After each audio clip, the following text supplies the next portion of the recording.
And that is very important today, not as a matter of history, because anyone who stands for the position of leader of the opposition or prime minister is going to have to confront the most difficult issues that are confronting 10,000 of our fellow citizens today in Afghanistan. And I want to say this to you.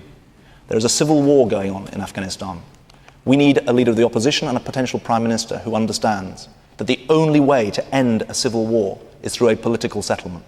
And over the last 3 years, I have been standing up alone at the beginning and now with significant support for the argument that the only way to end the war in Afghanistan is through a political settlement. All the tribes of Afghanistan in, Al-Qaeda out, and the neighbours on side. And that is the sort of leadership that we are going to need in this country. And the leadership you showed over Iraq, because the question was about Iraq. Well, I voted after reading Hans Blix's 174-page report, and he confirmed in his evidence to the Chilcot inquiry that he believed there were weapons of mass destruction there. But when it comes to making up our own mind, I was the only cabinet minister to speak up in 2006 against the Israeli war in Lebanon. No one else did. It's very important that we have politicians who are able. Are you saying it was my first year in the cabinet. Are you saying your judgment on Iraq was right? I'm not quite sure what you're saying. Are you saying, because you're saying I'm right on Afghanistan, I was right on the Israeli issue. Were you right? If I'd known then what I know now, that there were no weapons of mass destruction, then of course I wouldn't have voted for the war. That's the point. But there's one thing we have to say, which is, and here I agree with Ed, in retrospect, looking back, Tony Blair underestimated the influence he had over George Bush. He should have stood up. He should have said, no, take more time to get the second resolution. In the end, in retrospect, I think the British government was being driven too much by the Bush agenda. I would have voted for the war, but we've got to look back and learn some lessons. And if we're not willing to learn some lessons and say, look, in the future, part of being a good ally to America and our European partners is sometimes to say, we don't think you're getting this right, and you need to listen to us. And if we're not willing to do that, then we can't succeed. All right, and Andy Burnham. Well, to answer the question, I mean, I've got huge respect for both Eds, and they've made their position clear in this leadership race. But I just want to say, I'm sure all of us on this panel agonised about it. I agonised about it. And we've gone over it and over it since, and nothing has caused deeper fractures in the Labour movement than these issues in recent times, and that of course is true.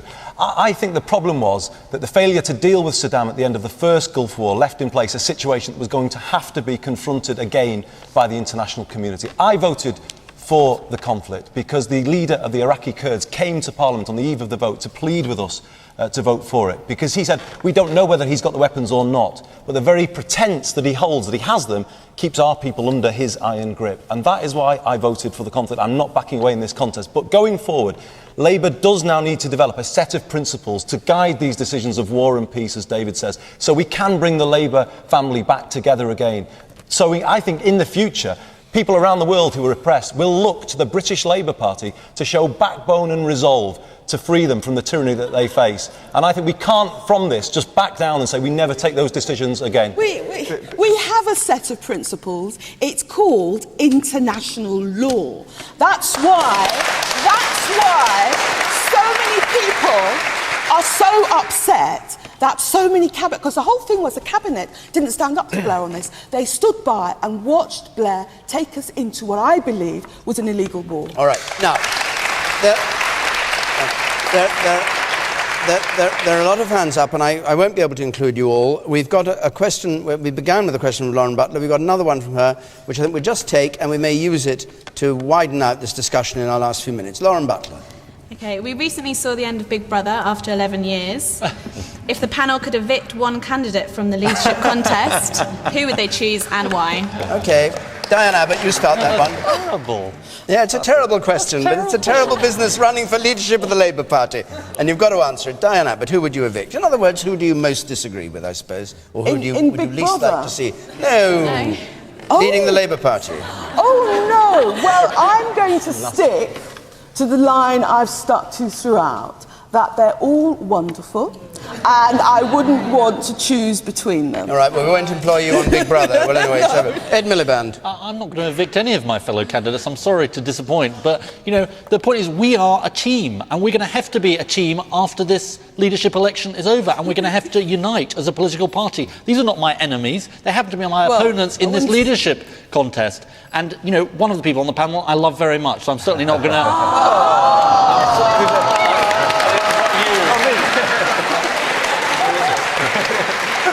doesn't mean us, Diane. He doesn't You're mean so us. nice about it. I love any of them, I'm sorry. I don't think Diane was expecting that. David Miliband. Well, Ed's profession of love for Diane is certainly certainly something that I can honestly say. That I always say that I'll never reveal the private conversations that we have, but he's never revealed that in any private conversation. So I think that's going to be one to do one for the memoir. Who are you least in agreement with of those on the panel? Well, what I've said all along is that I'm going to vote for Brother Ed as the second choice, and I've not made any distinctions between any of the other candidates. So far, but can you now? No, I'm not going to, because this is one of the things that I think is really, really important, that the differences that exist on this panel are as nothing compared to the chasm that exists between the shared values, shared priorities, and shared instincts about the future of Britain between us and the Tories in government. Ed Balls, you're a man.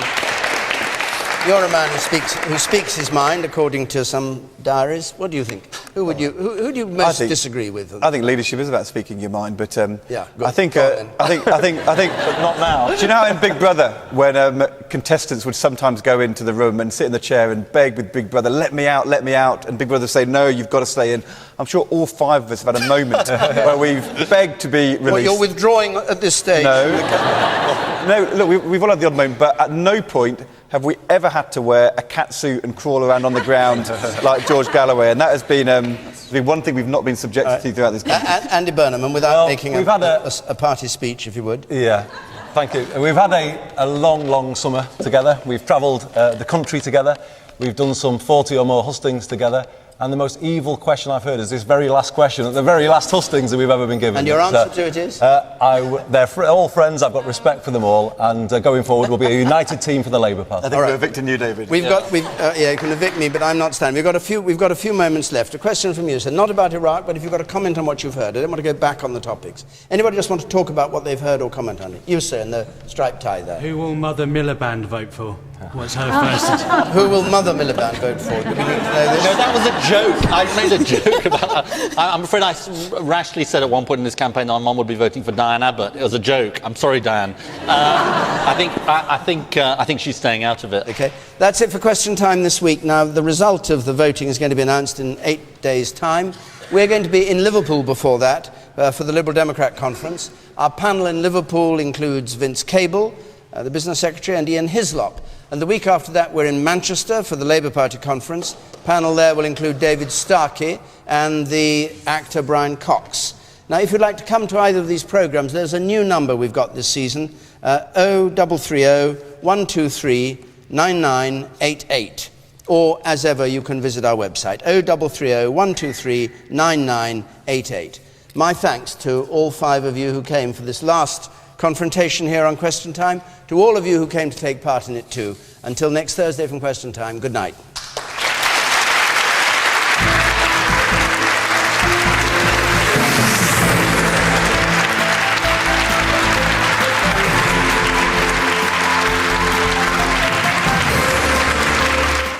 Next on BBC One, two very different men with a shared passion for mountain climbing set out to do the impossible in K2.